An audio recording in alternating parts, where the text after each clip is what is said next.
ఒక కొండపైన ఒకనాడ నృపతున్ అచ్యుతున్ మనములో నన్ను ఊహించుచున్ యకలంక స్థితినున్నచో మౌనియై యకలంక స్థితినున్నచో కలసజుండచ్చోటికిన్ వచ్చి లేవక పూజింపకయున్న మౌనిగని నవ్య క్రోధుడై మూఢలుబ్ధ కరీంద్రోత్తమయోను బుట్టుమని శాపం బిచ్చ భూవల్లభ.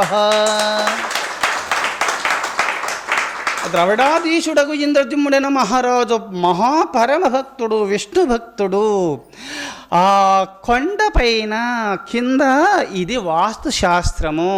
నదీ తీరంలో ఒక చిన్న కోనేరు దగ్గర జపధ్యానాదులు దాన ధర్మాదులు చేస్తే 100 రెట్లు ఫలితం ఉంటుంది. ఒక నదీ తీరంలో చేస్తే 1000 రెట్లు ఫలితం ఉంటుంది. ఆ కొండ ప్రాంతముల నదీ తీరముల యందు పుణ్యక్షేత్రములందు చేస్తే 1000 భాగములు ఉంటుంది.